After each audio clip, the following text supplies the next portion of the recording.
আজকে আমাদের বাংলাদেশকে যদি গাজা বানানো হয়, বাংলাদেশের উপরে যদি এই আক্রমণের তোপ আইসা পড়ে, তখন কিন্তু এইখানে নিধন হবে শুধু মুসলমান।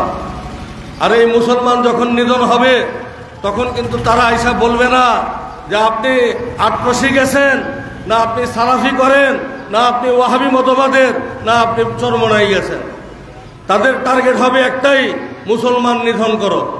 সুতরাং মহামান্য চেয়ারম্যান মহোদয় আমাদের, উনি যে আমাদেরকে সকল দলের উপরে, সকল দলের উদ্দেশ্যে, সকল ইসলামী দলের উদ্দেশ্যে যে একটা আহ্বান করছেন যে একতার বলে সবে আমরা বলিয়ান হই, আমরা সকলে একতাবদ্ধ হয়ে এই বাংলাদেশকে সোনার বাংলা হিসেবে গড়ে তুলি। আমরা যদি একতাবদ্ধ না হইতে পারি, তাহলে কিন্তু এই আক্রমণ হইতে আমরা কেউ কিন্তু রক্ষা পাব না।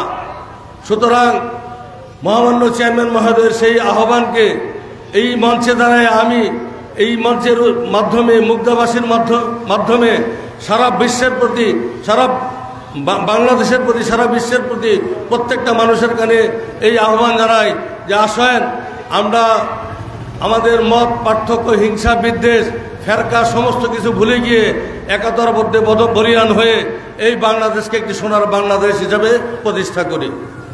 আমি যেহেতু আজকে আমাদের বক্তা অনেক আছেন, তারা বক্তব্য রাখবেন, আমি এইটুক সংক্ষিপ্ত বক্তব্য রেখে আমি আমার বক্তব্য শেষ করলাম।